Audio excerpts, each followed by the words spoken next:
Welcome to Getting Geeky with Game Relief. This episode has been brought to you by Kolossal Games and their new Kickstarter game, Terrors of London, which is still on Kickstarter for 10 more days, ending on the 19th of August. It's a Victorian horror-themed competitive deck-building game that sounds really fun. They were going for $12,000. They're past $65,000, so definitely check out Terrors of London.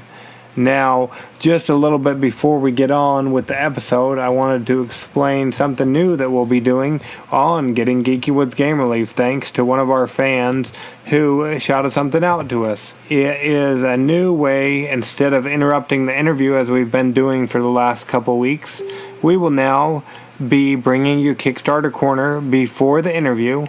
I'll be giving you an episode rundown or an introduction to the episode, and then we'll be doing Kickstarter Corner and then the interview. If you like how things go, let us know. Either way, we love feedback so we can know how we can get Getting Geeky with Game Relief to be the best podcast that will keep you coming back and back. Something also that you might want to consider in coming back and back is we currently have a giveaway going on that we are doing with the Giveaway Geek, Board Game News, as well as Logan Chops. We are going to be giving away, where you can enter to win, the Hitler's Reich World War II in Europe, which is one of the top 2 games on the hotness list, or it was when we launched the giveaway just yesterday, I believe. So definitely go ahead and check that out. I'll have a link up on my website pretty soon here. Otherwise, you can jump over in the meantime to thegiveawaygeek.com to find out all the details. And just wanted to tell you also who the lovely person who gave us that great detail about not interrupting the interviews was Dustin. And Dustin, he actually runs a podcast as well, known as Board Gaming with English. I've actually dove into that and listened to all of it. But Board Gaming with English uses tabletop games as a way to help English language learners improve their English. Each episode is structured like a lesson plan with a learning objective for the listener. As a student of the English language, you will learn different grammar structures, vocabulary, and key phrases needed to play the game. As a teacher, you will learn how to use these games in your classroom. It's really fun. I listened to all 24, I think, maybe not 24. There was a bunch of different episodes, 16 at least. And I listened to those, and like I said, season 3 just rolled out. But anyways, let's get on with the show, shall we? I guess I should tell you what it's about first, huh? Well, in this week of Getting Geeky with Game Relief, we will be talking with Ray all about sci-fi role-playing games, and especially Afterverse, Sci-Fi Tabletop RPG, which is on Kickstarter through Tuesday the 4th of September. Now, let's get on with the show, shall we?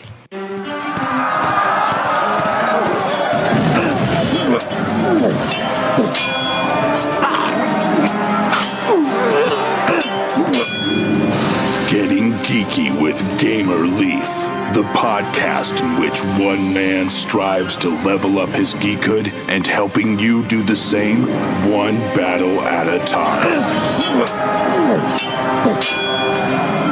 Now, let's get geeky with Gamer Leaf.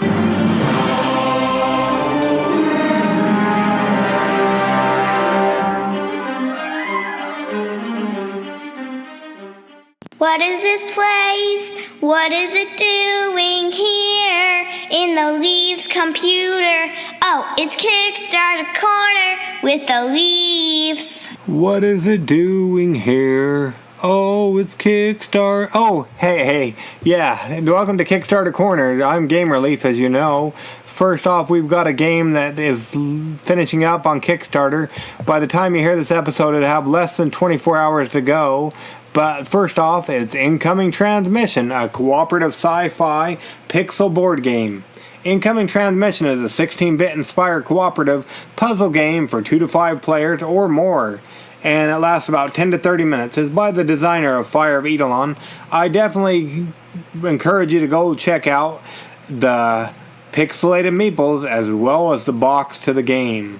It looks like that of the Super Nintendo. So if you like any nostalgia or the 90s like I do, definitely go check it out. And gameplay is awesome. We had the creators and both the designer and the publisher on the show a while back ago. You can go back and listen to that.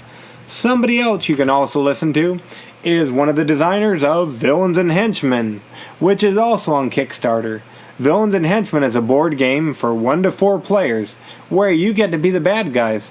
You're actually trying to break a villain out of a high security prison, and it's 95% cooperative, but that last 5% is what I like, because whoever has the most points at the end of the game gets to be the villains. Everyone else is just their lowly henchmen.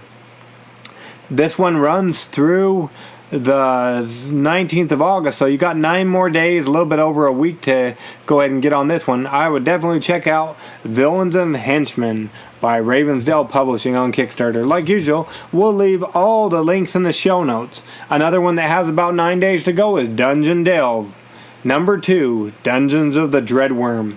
It's a fantasy role-playing module for 1st or 2nd edition D&D, BECMI, D&D, OSRIC, DCC, Pathfinder, Labyrinth Lord, Swords and Wizardry, or other OSR.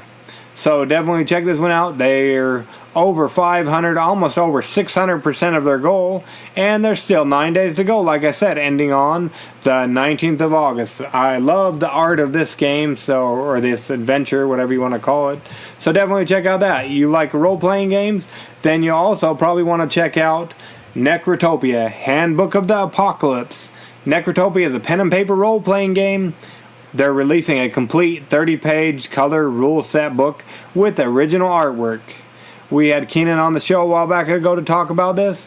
There's still over 2 weeks to go to back this one, as it ends on Sunday the 26th of August. So definitely check out Necrotopia, Handbook to the Apocalypse. Do you like sports? Do you like sports games?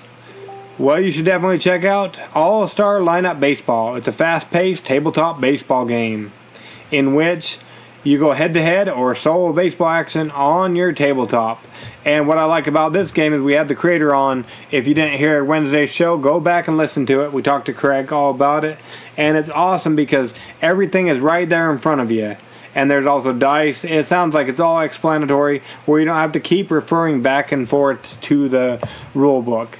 There's 3 weeks to go on this one, as it ends on Friday the 31st of August. Next is Dark Naga, OSR, Haunting of Hastur modules. All 5 parts of the Haunting of Hastur series in print for the OSR from Dark Naga Adventures. They're almost at their goal, and there's still about 23 days to go as they end on September 2nd.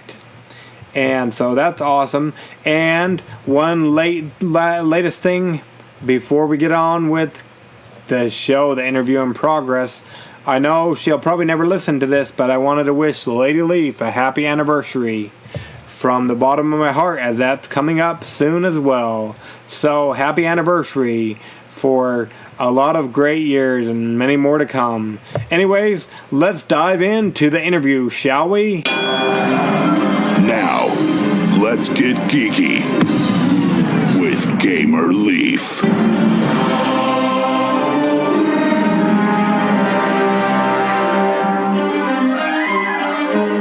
the middle of the 21st century, Earth is invaded and occupied by the House of Korzov Moti of the Baktaran people, and life for humans is never the same again.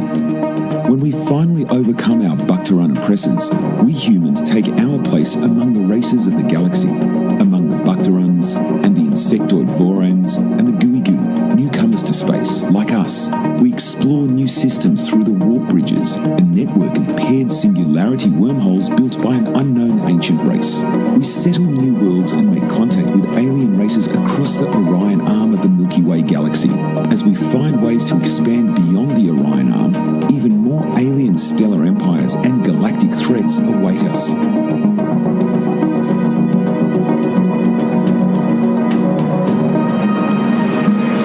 Welcome to the universe. Here's what comes next. Did that sound familiar to you guys? It didn't to me neither, but that was a story of Afterverse, Sci-Fi Tabletop RPG, a new game that's currently on Kickstarter, and tonight we're lucky enough to have on the creator mastermind behind that, Ray. Thank you so much for joining us on Getting Geeky with Game Relief. Is that how you fall in line with Afterverse? Yeah, I'm the creator. I've been working on it for a long time, so I've done all the writing on it. There's a number of artists that have also helped to bring the world to life. But in terms of the creation of the universe, I am the creator. Awesome. Thank you so much for joining us on Getting Geeky with Game Relief. We really appreciate it, Ray. So before we jump into Afterverse, let's rewind a little bit if we could. We don't have to go back too terribly far, of course, unless you were born into role-playing games and whatnot. But how did you get started into playing role-playing games and whatnot, Ray? I've been playing in some form or another for since I was a kid. When I was like basically just sort of jumping in on my brother's D&D games on occasion, and then trying to run a pale imitation of a D&D game on my own. And then that eventually led to me creating what was the first the very first draft of Afterverse, which at the time wasn't even called Afterverse. It was called Sector 12, which was a dumb name. But like it didn't have any, it didn't even have like a cohesive rule set or anything. It was just, here's some numbers and I'll pretend that this is a game. This is when I was in like junior high school. So this game has been around in some form or another for a little over 20 years at this point. Oh, wow. Interesting. So what led you from, because D&D, it's not a sci-fi thing. So what led you into sci-fi? So I definitely have always been more into sci-fi than fantasy.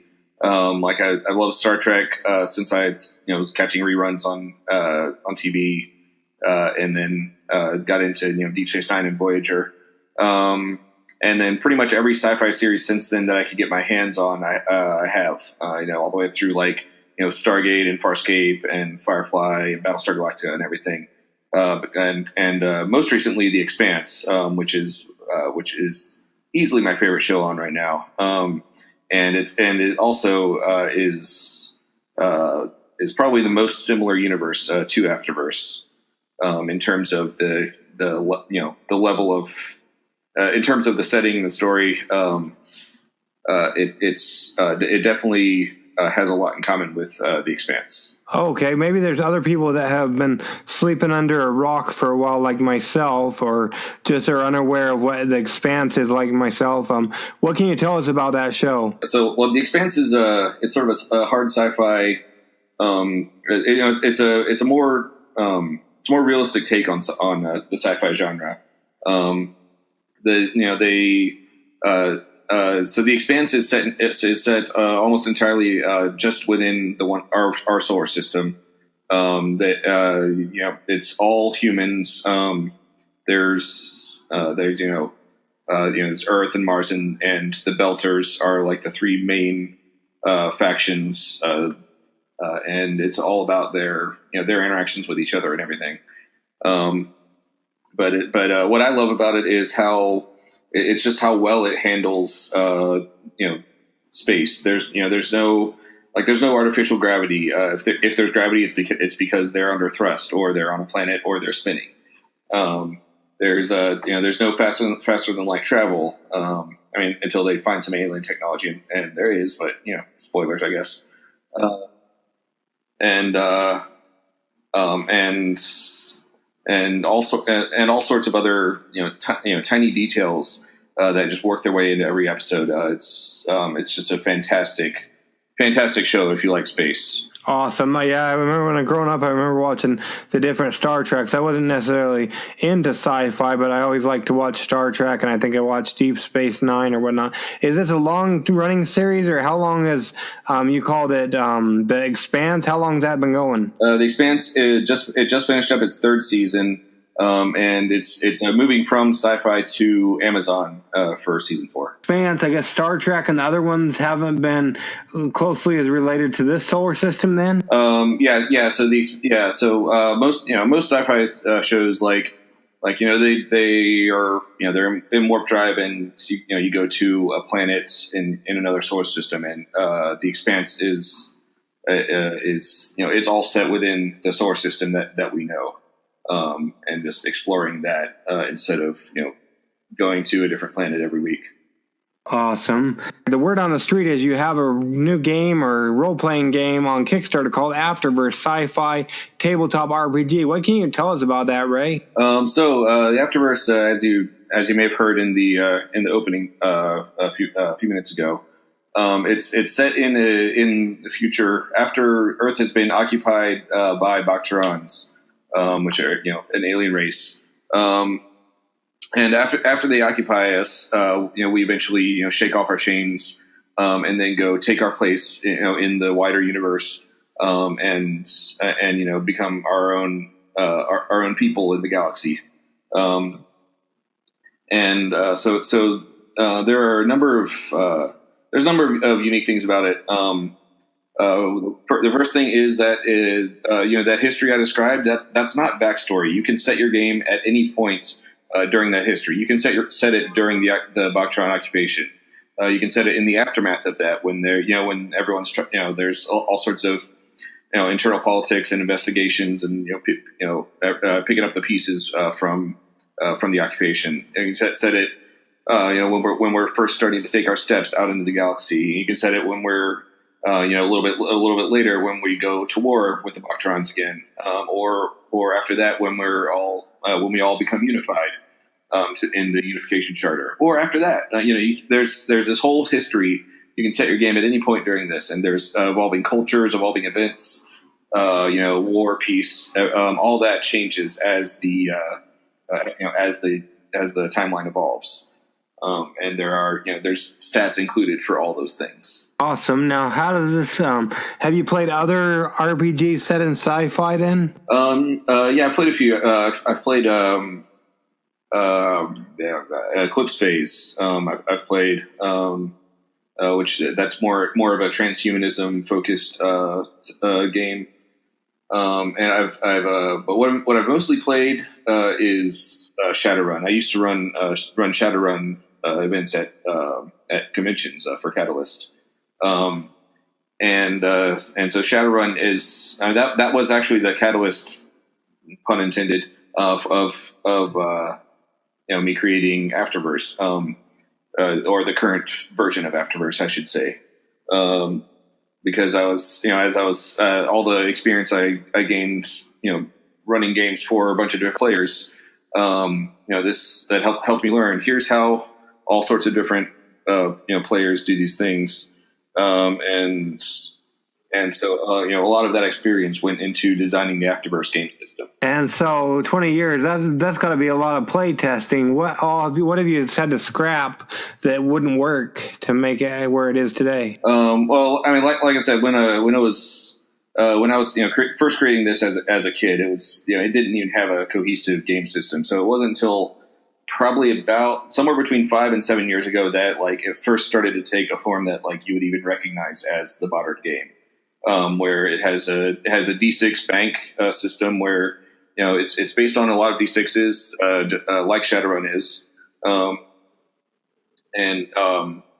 then some of the other elements that I've added have been just building on that, you for tests that happen over time, you could bank your hits instead of having to roll dice over and over, and so it's been about the last 7 years or so, 5 to 7 years is when it's started looking like the game it is today. And what would you say was the thing you're most proud of when it comes to Afterverse? I think the thing that I've gotten the most universally positive feedback on is the space combat system. It's built on the same basic mechanics as just person to person combat. But then there's another layer on top of that where instead of having different roles like the there's the melee guy, the tank, the shooter. There's the the hacker. All those. Instead of having roles like that, you have roles that are inspired more by like the Star Treks of the world. You have the science and sensor operator. You have the tactical officer. You have the pilot. You have the captain. And all the responsibilities of operating this starship are divided among the players, in that sort of a way. So you have like the captain. The captain has what's called a team bank, and the captain can add to that, and the team bank can be used by everyone as a part of basically as a part of their initiative. So it makes everyone able to do more stuff by having an effective leader. The pilot can position the ship in a number of different ways, so you can add to offensive capabilities. You can add to your ship's ability to evade, or you can roll so that if you do get hit, it's going to be able to soak more of the damage. And so that it's the pilot's responsibility to do all those things. You have the ship's chief engineer who is responsible for repairing systems when they get damaged, and of course when you're about to take your big shot at the enemy, they're the ones who put full power to the engine, to the weapons, and so all these different roles come together. They give each other buffs. They complement each other until you can finally hit that one critical strike at the enemy and knock out their systems.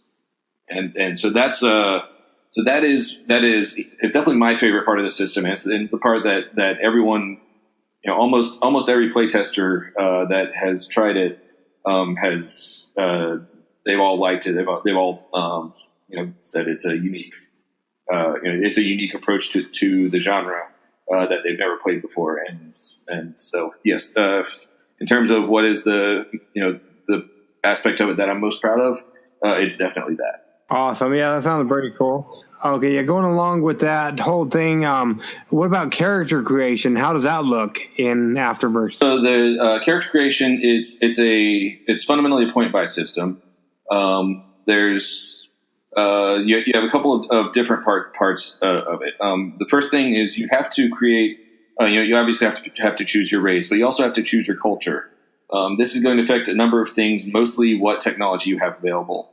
But this is obviously going to be affected by when your campaign is set and all that sort of stuff. So you pick those. Then you're going to pick your character's attributes. And so these you actually have a set. These are going to be like values 1 through 6. And you have a set pool of these to pick from. You have like a 6, 2 of each number, and then a 1, and so you assign these to the different attributes. You have 3 physical, 3 mental, and 3 social attributes, and so you just assign these to those numbers to those attributes. And then you're going to pick your character's motivations. This is how your character earns experience points, is by fulfilling their motivations. You might have the promotion motivation, which is for militaries or in some sort of organized group. You earn rank. Basically, points that you earn with that motivation can be spent to upgrade your character's rank. Most other motivations are more your personal character. You might have the wanderer motivation where you earn XP when you go to a new place. You might have the attachments motivation, which is for family and friends. If you do something that benefits a family member or someone that you're close to, you'll get XP in that motivation. And so you've got all these motivations, and that's how your character earns XP during the game. Then after that, you start getting to the things that you're going to buy with your starting XP, which is that's the build points that you build the character with. So that's going to be things like your skills, which there are 14 skills. They each have a number of specializations within them. Although you'll usually get those more during the campaign than you will at character creation. then after skills, you got qualities. And qualities can be positive or negative, and they're going to be things that, just unique little gameplay tweaks that your character can affect. So the positive ones will cost you XP, the negative ones will give you XP back, and then you can spend those on other things. And then after that, you have your gear, which works more or less as you would expect gear to work. You buy gear with stuff. It's funny. And that's basically character creation. We've basically gotten the creation process down to about an hour and a half, 2 hours. It used to take like 5-6 hours to create a character. Then it started, paring some of the more time consuming aspects of it down. But yeah, now it's more of an hour and a half, 2 hour process to create a character, start to finish. Well, that's a lot better because. And how long does the game take to play? Like, I imagine it's got a lot of campaigns you can go through and whatnot. Yeah, you can make it. You can make your campaign take any length of time, like most RPGs. The most of the playtests I've run are either 2 hour or 4 hours. The 2 hour ones tend to be just like one big space battle sort of a thing. Whereas the 4 hour ones are more of a an adventure with characters and solving mysteries, things like that. In addition to some fights. So those are most of the the sessions that I play. But if you're playing a longer campaign, obviously that can be as long as short as you want. Just like a lot of RPGs are. Yeah, so that sounds really cool. So, per se, somebody's listening, they've liked what they've heard, the system and whatnot, and they haven't been able to check out the Kickstarter yet. What is it going to put them back to be able to get Afterverse so they can start playing? That depends on a couple of things. So there are still, as of this recording, I don't know whether they'll still be available when this airs. There's still some of the early bird books, which are $40. And then there's the source book. Normally will cost $50. That's just the standard source book. There's some of the other rewards that you can get. There's something called action cards, which I mentioned earlier that there's a lot of times when you'll bank some hits to spend over time. These action cards they're basically a helpful tool to help you keep track of those. Of the different banks that you'll be involved with.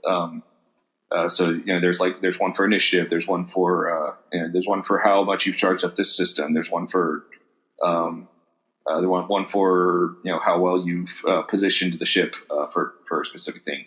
Overall, there's roughly 100 of these cards in this pack. That's $25 for just the action cards alone. The next one up is going to be the next major one. It's going to be the source book with the action cards. That's $70, so you save a few bucks by bundling together. Then you can add $10 to that to get the PDF along with that if you prefer to have access to a digital copy. So that's that. And then after that, you start getting up to the more limited edition type stuff. So at $150, there's going to be a limited edition book. This is just for the people that back it on Kickstarter, and that's going to be just a really nice printed book. It's going to be we're still working out exactly what details these are that's going to have, but it's probably leather bound, foil stamped, thick heavy pages, premium color printing, maybe some little bookmark ribbons, things along those lines. In addition to a number of posters, you obviously get the action cards along with that, and some gameplay accessories to help make everything just make it a really nice experience to play the game. Awesome. And do they need the cards and the book to be able to start playing, or how's that look? You do need the book. The cards are optional. They're just very helpful. You can there will I don't know when we'll be doing this, but there will be a print and play of the cards, and you can even play without them. But it's just more convenient to have them. And what are the cards going to do for me? They mostly help you keep track of. So they help you keep track of your different hit banks, and they're also very handy for helping players keep track of what actions they can do. So as a pilot, you have a lot of different things you could do, and so rather than have that page open in front of them, that page of the book open in front of them. They can have a hand of the cards and say, "Oh, this I can change range. I can do a defensive roll. I can do offensive positioning." So you can, so it's helpful to help remind players what they can do at any given moment. Yeah, so that's good that you have the cards. So then they don't have to always turn back to the book. Is that right? Oh, okay, awesome. So that's pretty cool. Now, per se, somebody's fallen asleep. It wouldn't be because of you or this great game. It'd be because of me and my podcast. At the time of this recording, we just barely started August. We're almost a week into August. And at the time of this recording, we have about 131 episodes out since the first of the year. So sometimes people get a little tired and hearing me drone on and on. So sometimes they fall asleep. But now they're suddenly jolted awake so they don't get hit by that oncoming traffic. Why should they take a chance on Afterverse, Sci-Fi Tabletop RPG, especially with all the other great role-playing games or tabletop games or just everything on Kickstarter, Ray? So in terms of taking a chance, a lot of Kickstarter games go on. When they go on Kickstarter, they maybe have come up with a few of the rules, and they still need to create create a lot of stuff and all that. Or they maybe have the rules written but haven't gotten any of the artwork together or anything like that.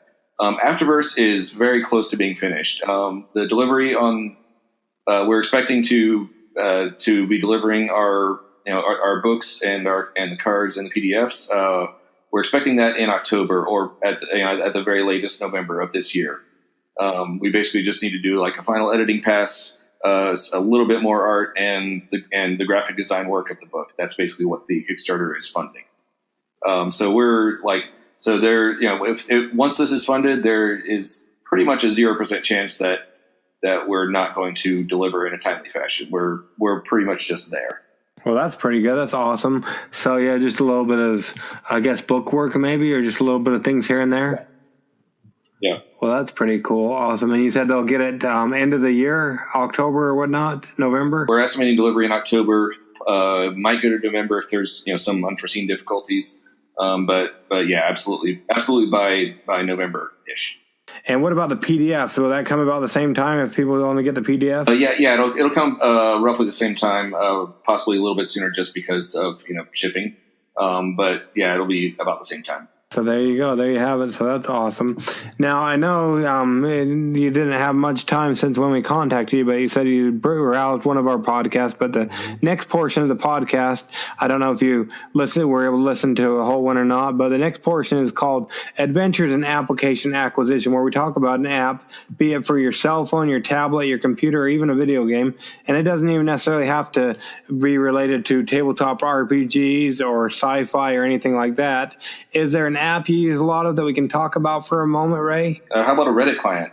Is that good for this? Yeah, sure. What did you call it? What is it again? So it's a client for Reddit. It's called Apollo, but it's just a really good client for the Reddit website. Maybe there's somebody else out there like me that sleeps under a rock or whatnot and doesn't know what that is. What can you tell us about it, Ray? If you're familiar with Reddit, Reddit is obviously a social. It's a social news sort of website that where you have all sorts of discussions and in different categories and communities, things like that. But the Apollo app is just a really nice way of consuming that website. That's everything is the interface is fantastic. It's fast. It's reliable. It doesn't crash. You can. It's got. It locks everything behind. If you're on, this is an iPhone app, by the way. I don't think it's available on Android. But if you have a Touch ID or Face ID enabled, then it can password protected behind those things. And it's just a really nice way of using Reddit. Awesome. And you called it. What did you call it again? It's called Apollo, like the thing that went to the moon. Oh, okay. There you go. Maybe that's why you have a fondness for it with the name. It helps, I guess. There you go. Awesome. So if you own the rights to Apollo, the app, what would be one thing you would do to fix it or make it better, Ray? It had some shortcomings when it first came out, but the developer has been really responsive in fixing it and responding to feedback.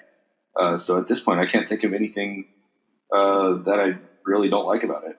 Well, there you go. There you have it. If we try to make a green podcast around here, so if any of the creators or updaters of Apollo are ever listening, you heard it here first on Getting Geeky with Gamerleaf that Ray really likes what you guys have done with the app and whatnot. So keep it up. So minus coming there to your hometown to stalk you and whatnot, Ray, how would people go about keeping up with you and what you have going on with Afterverse? So there's a couple of different ways. First is you can obviously follow the Kickstarter campaign. You can there's going to be updates posted on a regular basis throughout the campaign. You can also go to our website. You can just check out the website, as well as you can sign up for our mailing list right there on the front page. We'll post the big important updates like we posted when the Kickstarter launched. We'll post a few days before it ends, and if there's new releases after the Kickstarter, we'll obviously send out information about those. But the best way to get just follow a lot of things about Afterverse is to follow our Facebook page. It's facebook.com/Afterverse RPG, I try to post there every day or every other day. And it's a good way to keep tabs on everything that's happening. I post new art from our fantastic artists at least once a week on Fridays, just new stuff being posted there all the time. Okay, we'll make sure we leave links in the show notes and whatnot so they can go ahead and follow along with the ride and everything. But yeah, we don't want to keep you all night, but we really appreciate you coming on Getting Geeky with the Game Relief with us tonight to talk all about Afterverse. And we encourage anybody listening that they go ahead and go check it out on the Kickstarters. It looks like you have through the 4th of September to get in on this project. And like Ray said, depending on when this drops, there might still be an opportunity to get the early bird. So you better hurry over there. If you're planning to be at DragonCon, we're running a bunch of game sessions there. So you should check us out. Look for Afterverse in the event guide. If you want to play the game, and that DragonCon is it's basically the weekend right before the Kickstarter campaign ends. So if you're on the fence, you can go to DragonCon and then you'll still be able to back it before the campaign ends. Well, there you go. There's a way to get off the fence. Go to DragonCon. Where is that? That's back east somewhere, isn't it? Yeah, it's in Atlanta. So yeah, go check out DragonCon, and you said they can find you in the event guide. We'll look for Afterverse. Yep. Awesome, and we'll leave links in the show notes and whatnot. But yeah, once again, we really appreciate you coming on Getting Geeky with Game Relief to talk all about it with us tonight, Ray. Yeah, it's been a pleasure. No problem.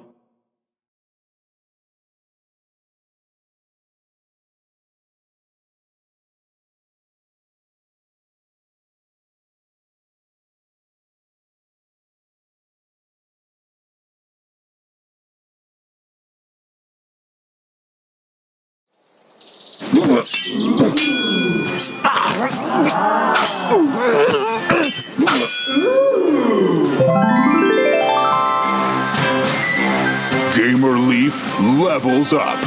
Tune in next week to see if Gamer Leaf's luck holds up.